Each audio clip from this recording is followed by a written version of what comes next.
Sveicināti! Pēdējā laikā ir sanācis diezgan daudz iesaistīties kaut kādās diskusijās par to, ko cilvēks sludina, domāt par to, sijāt, atsijāt. Un viss tā rezultātā es aizdomājos arī par to, ka pārsvarā jau nav nekas jauns zem saules, kā saka, jā.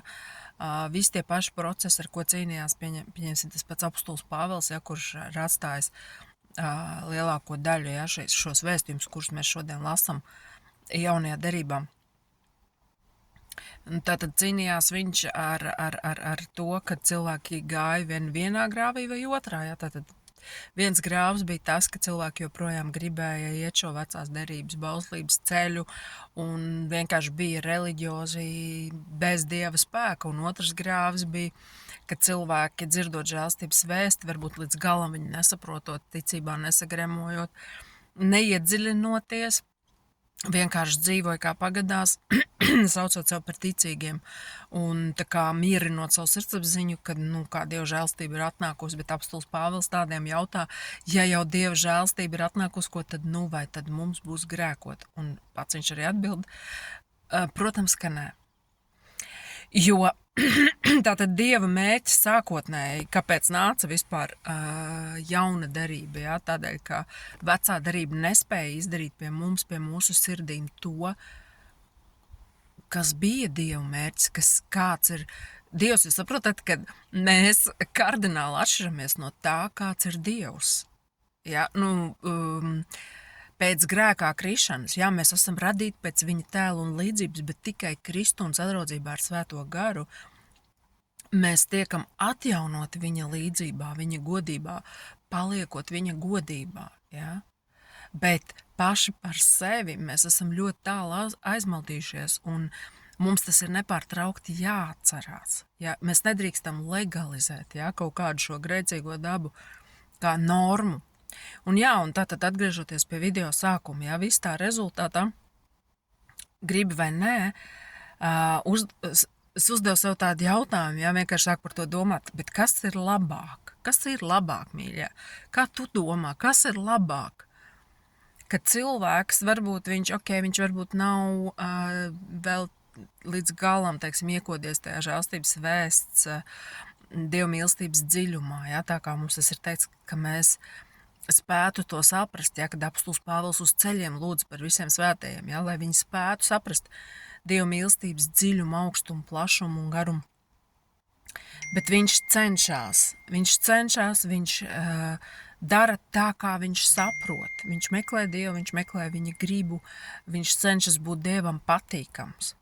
Un ir šī otra puse, kur uzskata, ka viņi ir visu sapratuši, bet viņi dzīvo kā pagāni, uzvedās kā lopi, vispār nekādā veidā nedomā par to, kādu iespaidu tas atstāj uz viņu pašu sirdīm, uz apkārtējo cilvēku sirdīm un dzīvēm kopumā. Un es šo jautājumu uzdodu arī pati sev. Ja?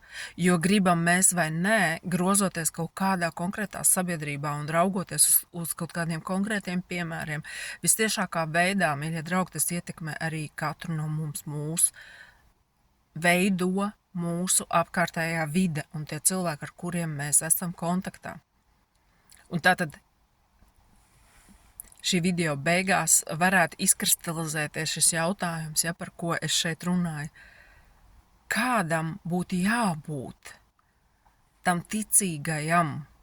Ja? Kas ir tas, kas vispār nav pieņemams, un kas ir tas, par ko mums vajadzētu domāt? Un varbūt tas liekas tik ļoti banāls jautājums, ja? Jo pašos pamatos mēs taču saprotam, kas ir gaisma un kas ir tumsa. Ja?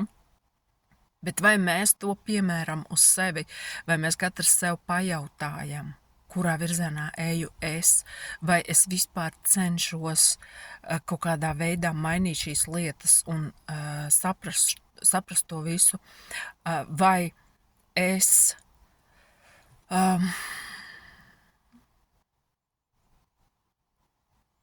esmu pazaudējis to, kāpēc vispār, ja mēs ejam kristietībā, ja? Tātad, jā, tā ir sadraudzība ar Dievu, bet pāri visam jau arī ir šie te gara augļi, ja? Tātad tie nav tikai vārdi, tās nav tukšas frāzes, ja? Tas ir kaut kas, ko mums ir jāredz, uz ko mums ir jācenšas un jātiecās. Un jā, protams, ideālā variantā cilvēks saprot, ka mums šodien ir dots jauns un dzīvs ceļš, viņš cenšas palikt šajā patiesības vārdā, kurš aktivizē šo Dievu spēku viņa sirdī, caur to tiekot mainīts. Bet kas ir labāk, ja? Es vēlreiz uzdodu šo jautājumu. Ja cilvēks ir reliģios kāda izpratnē, bet viņš cenšas, viņš meklē Dievu gribu, viņš kā nu māk, klupdams, krisdams, iet pa šo ceļu, tuvojās Dievam, kā viņš to saprot, vai kāds, kurš domā, ka viņš visu saprot, bet savā tādā dzīvesveidā, savos uzskatos no gadu uz gadu nekas nemainās. Ja? Viņš dara pāri apkārtējiem cilvēkiem, viņš kaut kādā veidā izmanto savu varu vai vienkārši ir sekls, virspusīgs, augstprātīgs un tā tālāk. Ja? Un vai nav tā, mīļie draugi, ka šodien drusciņ tās pozīcijas ir sagriezušās otrādi?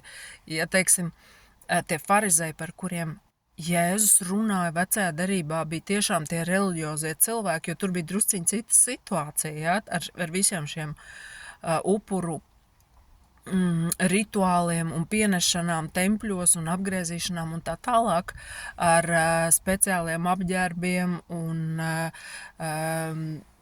dievkalpojumu procesijām, ja, un tā tālāk, ja, tas viss bija ļoti smalki atrunāts un to visu ļoti perfekti ievēroja, ja, tad tā rezultātā pazaudējot, ja, šo te pašu būtību, ja, tad tie bija tie farizēji, ja, kurus Jēzus mūžīgi apsauc.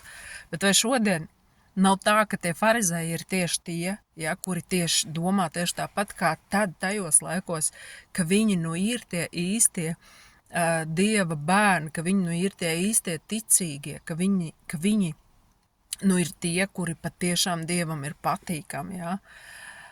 Bet, ja mēs tā dziļi skatāmies, tad farizējums jau tieši tajā arī parādās, ja? Kad es skatos no augšas uz cilvēkiem.